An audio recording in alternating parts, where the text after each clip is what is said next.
Good evening and welcome to Straight Talk with Eugene Chan. This evening's episode is a special tribute to the late Mr. Ray Cordero, known to us as Uncle Ray, who has been part of Hong Kong's music industry for over 70 years. Uncle Ray passed away peacefully last Friday at the age of 98. He is a legend of radio broadcasting and devoted his career to bring happiness to listeners of all ages. Many Hong Kong people have grown up with his radio show, The Way with Ray, nightly at RTHK since 1970.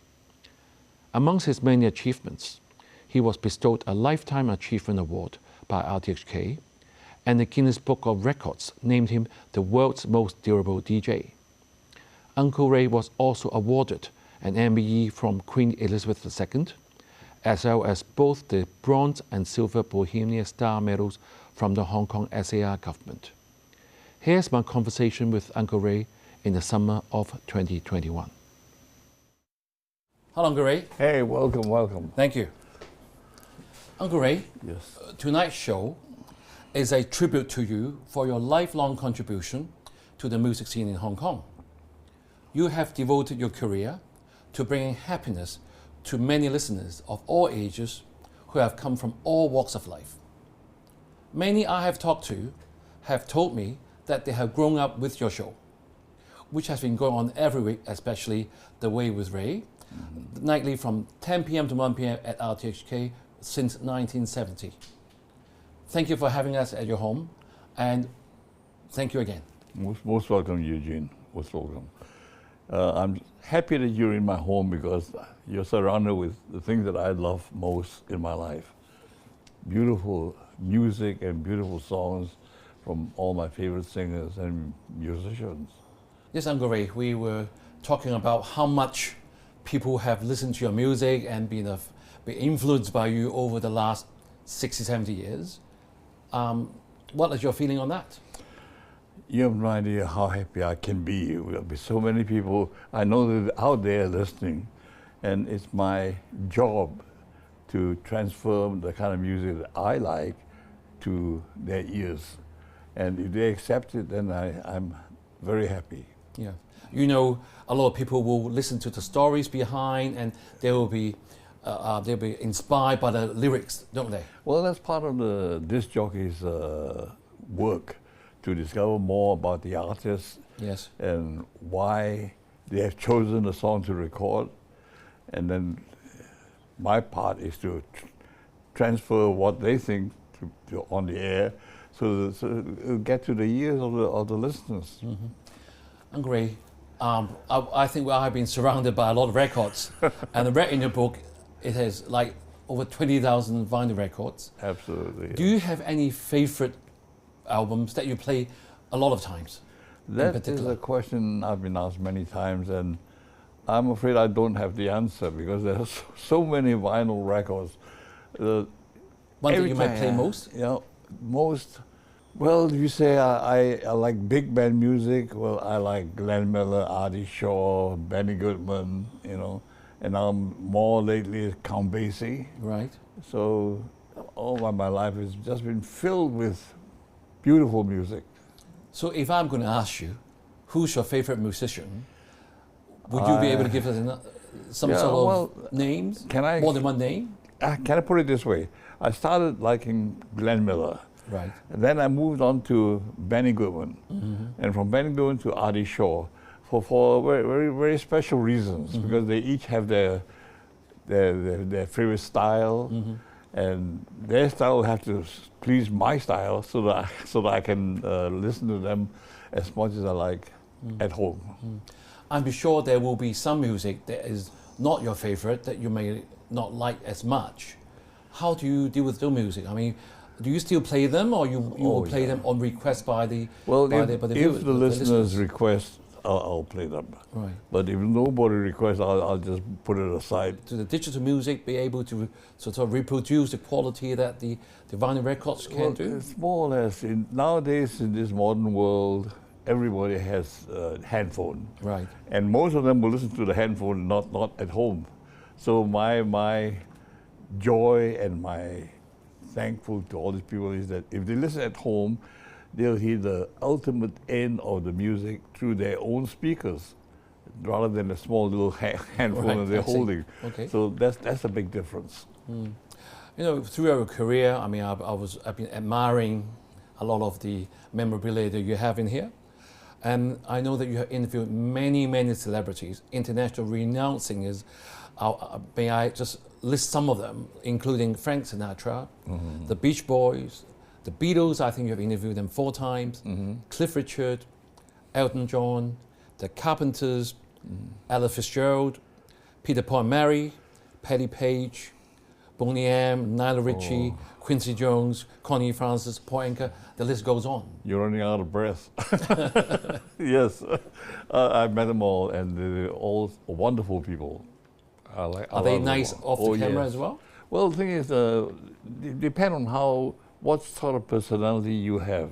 Like in my case, I believe I'm a friendly sort of guy. You certainly are. So when I speak to them, they can feel that I really love their music, and I really love them as a person. So we can get along like brother and sisters. Anyone that is your favorite? Sorry to ask that question. Oh yeah, well, at the moment, easily in our head is Matt Monro. Right. The reason is because he was here in Hong Kong, and he was in the army.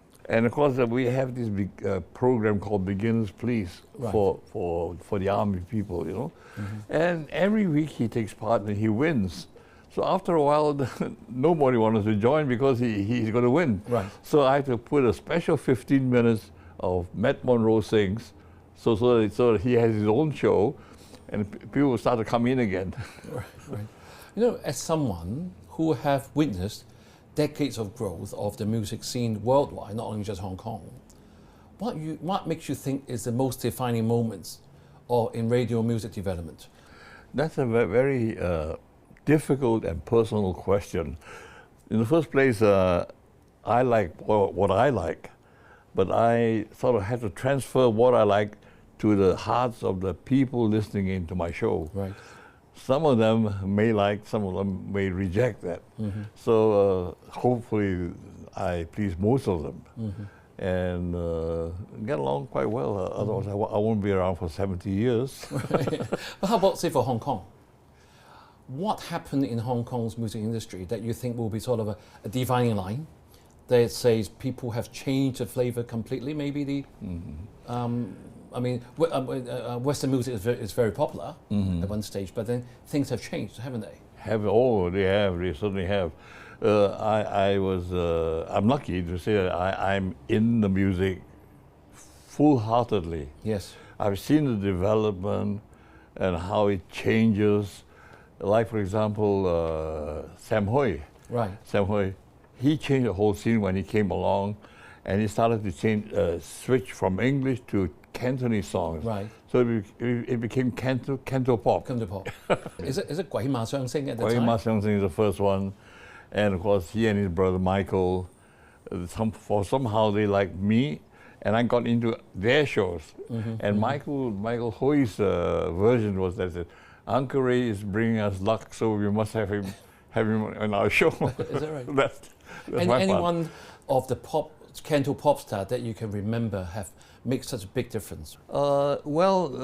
Take Sam for example. He started the pop scene, but he's singing pop songs in his own style. And later on, he also embraced foreign songs, right, and changed the lyrics to Cantonese, and got along pretty well. Actually, I think I remember at my student days, canto pop is very popular. Very popular, yes, and of course it clashes with the scene of the discos. Right. You remember places like Canton Disco, the one in Central. Hollywood East. Yeah. Well, a lot of because they can switch now to Canto pop. Right. Then they make Cantonese songs popular as well, and thankfully we have Sam Hui because he really started it all. Right. Uncle Ray, maybe we'll have a short break and we'll come back.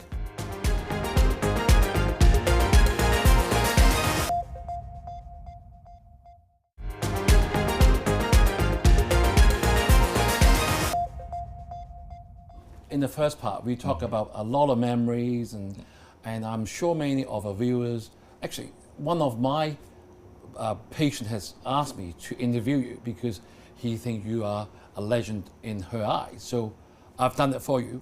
So I'm sure one of a group that is most popular to people of Hong Kong and the world are the Beatles, right? Right. And you have interviewed them 4 times. Yeah. And thank you very much for showing me a very special Tape. Maybe I'll leave you to talk to the viewers what this is all about. This is actual tape that's actually recording of the Beatles, right? That was another one of my lucky things that happened to me in my lifetime, that tape. Because I walked into the EMI office in London with just a piece of paper and a pen to do my interview. So I said, Stan Stern was the man I spoke to. He was the manager of EMI from EMI. Right. He was sitting there all by himself, kind of lonely. So I walked in and he said, "What can I do for you, son?" I said, "Oh, I like to do some interviews." "Like who?" He said, "Well, of course, like the Beatles." He picked up the phone and he called the Beatles manager. Beatles manager came on the phone and he said, "There's a young man here from Hong Kong who would like to interview the Beatles." And this fellow said, "Oh, perfect timing. Tomorrow at 2 p.m., Beatles will hold a press conference. Ask him to come along. We'll like to meet him." So that's it. My problem is that I was holding a piece of paper and a pen, and that's all. So I said, "Wow, I can't do any recording because I don't have the recorder." So this Brian Stanston was very nice. He said, "Don't worry, EMI will lend you a recorder." Oh, wow, it's not like striking a cash sweep. So I said, "Oh, thank you very much." But I had no idea that recorder, I thought it was a small little thing, a huge box, a huge case, and holding a microphone, and only a single track recorder. Well, I have no choice but to say thank you. I'll use that. So I was hanging this. I went back to Hong Kong House, which was sponsored by Hong Kong government, and the whole house was so excited because I'm going to meet the Beatles the next day. So there I go. I held this tape recorder, which is very heavy. It was old-time thing, you know. Yes. And I came across a bookstore before coming to the Beatles headquarters. So I saw the book of the 4 Beatles. I said, "Oh, I've got to get that." So I picked up the magazine. I said, "How much is it?" 1 in 6, something like 1 shilling 6, something like nothing. It's very cheap. So I bought it, but I had no idea that the whole magazine was the Beatles. Oh, really? The whole magazine for 1 shilling 6. I said, "My God!" So I had an armpit, and there I go to NEMS Enterprises, and the door opened. Bang! The door opened. Paul McCartney walked out and said, "Good afternoon, everyone. My name is Paul McCartney." We all know that. so he saw me. Hey, what's the thing under your armpit? I said, "Well, it's a magazine on you boys. I just bought." Said, "Can I have a look?" I said, "Sure." So I say, "While that's Paul McCartney, right? Paul McCartney. Say, "While you're looking at it, can you autograph it to me?" "Oh, no problem." So the magazine was Paul McCartney. So he signed to Ray from Paul. I thought, that's it. Do you get the other 3 signatures? I'm going to. Yeah, I was very happy with just that cover. Right. But he flipped the pages and he signed some more. And the whole magazine was signed by Paul McCartney. I couldn't believe it. So I was okay, thank you, Paul. So he said, he passed the magazine to John, and then they all signed. The whole magazine was John signed. Lennon, George Harrison, and Ringo Starr. Ringo Starr. Wow. So, that thing is worth a fortune. I'm quite sure it is. So, and it only cost 1 shilling 3 or something like that. Oh my goodness. So I was very happy. And then I started to do the recording. That EMI loaned me a small 5-inch reel, and I did use it all up, you know, and I was so happy. I walked away with this tape in my armpit. I said, I have the most important interview in my life, interviewing the 4 Beatles at a time when they just broke out as superstars, you know. It was a great time in my lifetime as far as radio was concerned. Thank you for sharing that moment. I can actually feel your excitement when you're actually doing interviewing. Yes. Right, amongst your many accolades, you have been awarded 2 most significant awards or medals. One is an MBE, the member of the Most Excellent Order of the British Empire. You actually got it from Queen Elizabeth in 1987 at Buckingham Palace, and the Bronze Bohemian Star by our Chief Executive Jonathan Tsang in 2008. Yes. What an achievement, recognized by 2 governments. What is your feeling of that? I was, I had a very mixed up feeling. I'll tell you why. Getting an MBE from Her Majesty the Queen, although we didn't know who will present it to us, because it's 50 people in the room waiting to meet Her Royal Majesty. You actually flew into London, didn't you? Yeah, I was in London already, and a very formal sort of introduction. Maybe you'll meet the Queen, maybe you'll meet Prince Charles or somebody else, whoever's on duty. So we didn't know. So I got my thing, and I went line up. So we went to the Buckingham Palace ballroom, and we all line up. Say, "Okay, my turn." We can only walk up to the Queen, but we cannot talk to her unless she talks to you. Right. You know, which is Formality, formality, isn't it? Yes. So she looked at me and said, "Where are you from?" From Hong Kong. That sound like her. Yeah. I said, "From Hong Kong." "Oh, I was in Hong Kong some time ago. I love the place." I say, "Well, you're welcome to come again." So that was it. I backed up and walked out. I didn't get the MBE yet. It was on the way out. The formalities is they pin the MBE, and somebody in charge there pin the MBE and the box with the ribbon and everything, handed the box to me, and that was it. My job was over. But I met the Queen at least, you know, but not everybody had that luck. I'm sure you haven't.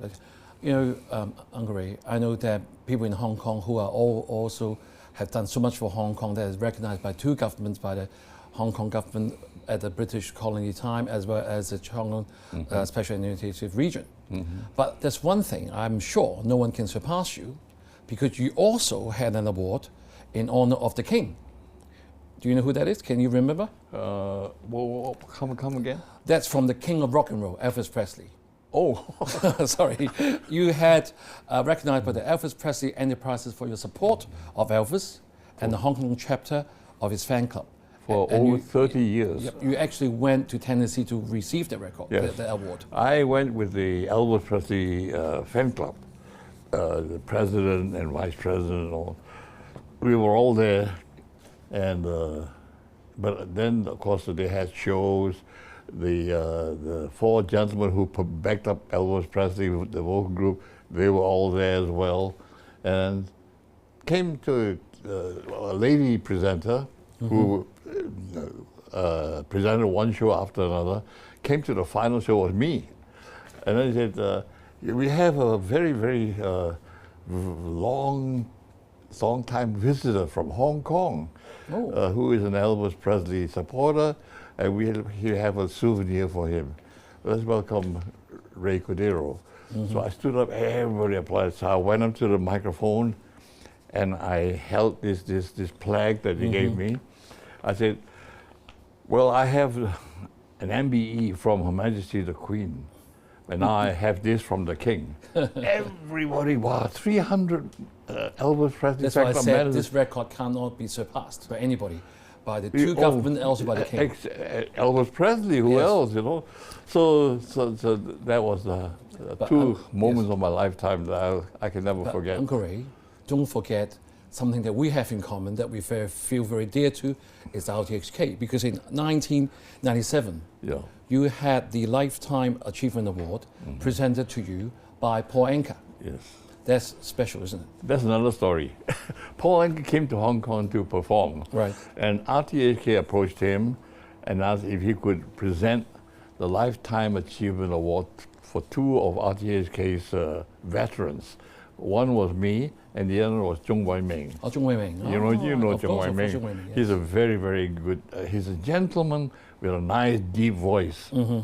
So So we were there, but we didn't know what happened. What Paul did in the middle of that same night, he took the song that he composed, "My Way," and changed all the lyrics of that song and fitted in, like you can say, a personal message from him to Chung Wai-ming and to Ray Cordero for getting this award, Lifetime Achievement Award. So I went up, and if you look there, it's gone.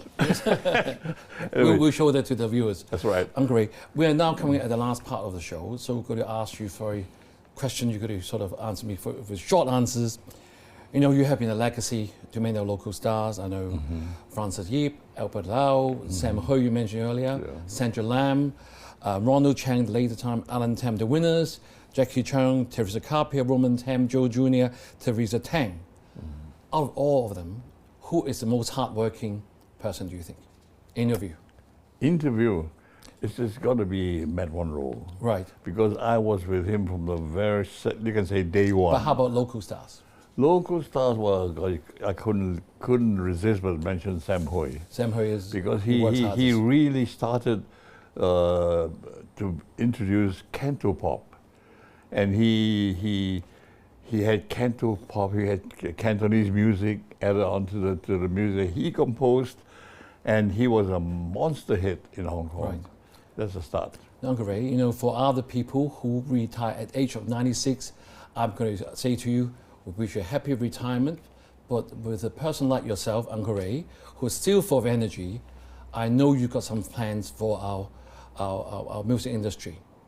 I think you wanted to hold a concert coming up to help our industry. Yeah, well, this is a very meaningful concert, and I must say it's the most dearest to my heart, because it came, I was working with Andrew Tuason, who is a local arranger for Cheong Ho Yao, you know, and possibly the manager of Cheong Ho Yao, and he is the son of the